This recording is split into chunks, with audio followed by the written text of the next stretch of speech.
Hey, so my cards for tonight talked about the fact that I need to grieve all of my losses. And because I've been going through so much stuff, I haven't allowed myself time to actually grieve, to let go, to release, to get it out of me. Instead, it's been like, okay, you gotta do the next thing, you gotta do the next thing, you gotta do the next thing, instead of pausing and grieving that this doesn't work for me. Part of the replenishment that happens in recovery programs is we take an assessment of how we've gone through our day. Was I loving, kind, and tolerant, patient towards all? Did I owe any amends? How did I feel? How was I affected? How did I choose to be in the world? We don't pretend, we don't shut down our emotions, but instead, we just name and own them. And that is the key in recovery programs when we do this on the regular. But if for some reason, like I've done in the past few months, allowed myself to be blocked, then there's no processing of grief. So, what I'm seeing for myself right now is the griefs, and I'm feeling them. And it was one of my meditations for the full moon was to ask God to help me with processing my grief so that I could fully show up in my life. I'm processing the loss of my cat. I'm processing the loss of my aunt. I'm processing the loss of a friendship in my voice acting career. Counts as a breakup. I'm processing the betrayal in my voice acting community. I'm processing the loss of a chance of doing some classes. I'm processing attacks that were done on my computer. I'm processing stagnancy that had happened in my career. So I have all these things that I have as losses that have happened and that have hit. And it's grief. It's real grief. And what I've been doing on my PTSD Wall Black channel for the past few years is allowing myself to grieve. But I've stopped. I've constipated myself. And I think it's because I've taken on the experiences of grief that has been withheld from other people. And it's not my job to hold that. It's not my job to do my life the way they choose to do theirs. And I've been complying with it or going along with it or not choosing to change it. And I realize it's because this person, I think, is afraid to feel their own grief, to feel their own sorrow, because they, for some reason, think that people who grieve, people who cry, are weak. And that's far from it. People who cry are whole, because we acknowledge all of our humanity. We know all of our humanity. That's what you're missing. That's what you're lacking. If you really want to know why you can't do things quite the way other people do, it's because you're lacking the chance to give yourself to be whole, a full being. We stand in our own way when we don't allow ourselves to grieve. Crying is just cleansing. It's eye douches. It's eye douching, okay? It's just cleansing. That's all it is. And it's really acknowledging who we are. So I know there are people who think I'm weak because I cry. Well, two things. One, can't help it because of the brain injury. But two, I know that I have to feel my feelings.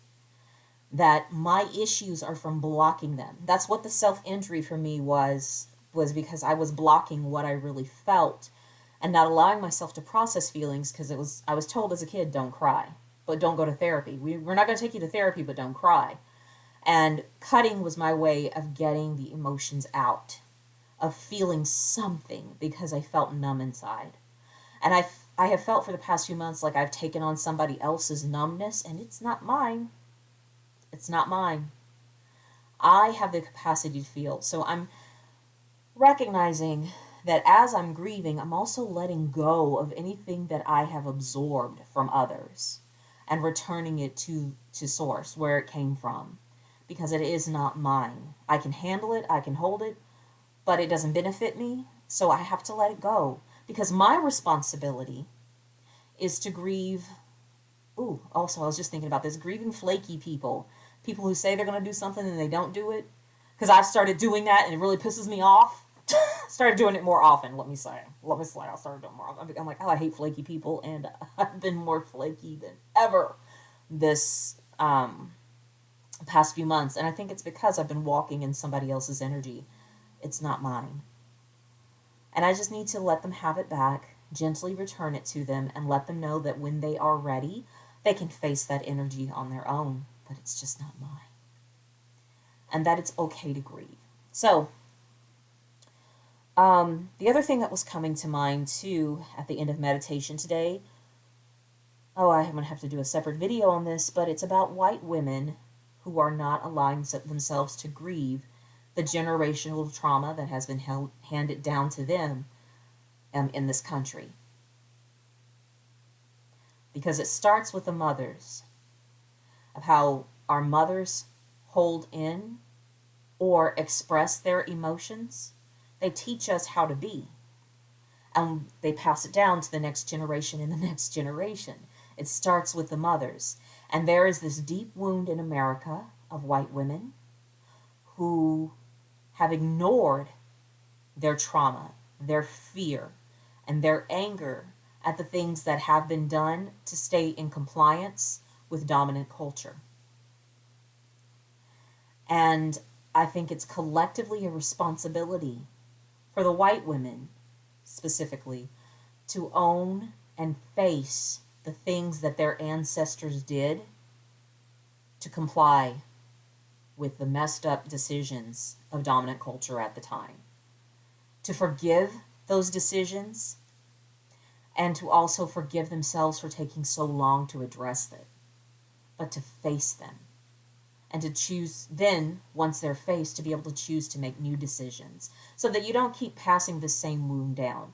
Because I'm sorry, but the school shooter situation that we got going on in the U.S. and people choosing guns as a solution, period, it's because there has been this holding back of grief.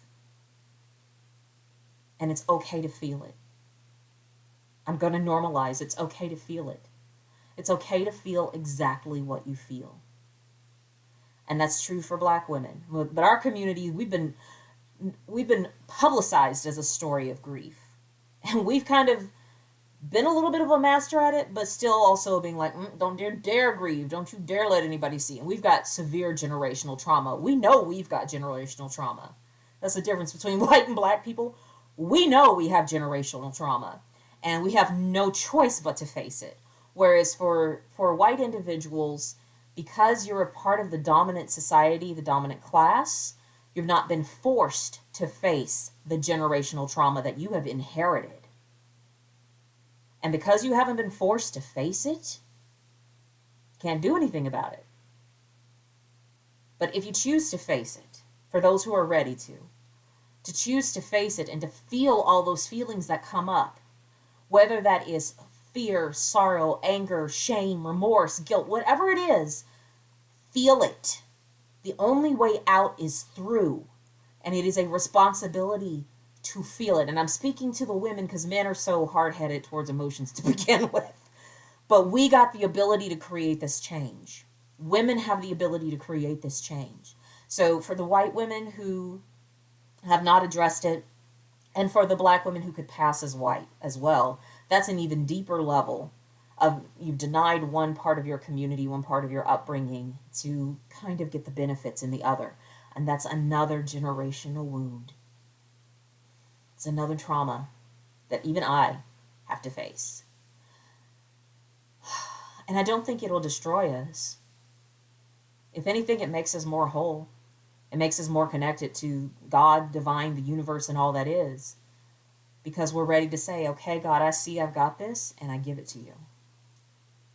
I know for me that as long as I choose to hold on to something or to wrestle with something, I am not even inviting God, the divine, goddess, whatever you want to call it. I'm not inviting it in. I'm holding on to it like a scared little thing, but the divine has way more answers than I do. But I'm relying on my finite self. And that's what our ancestors did too, is relied on their finite selves and just passed that shit down, and now we're dealing with it.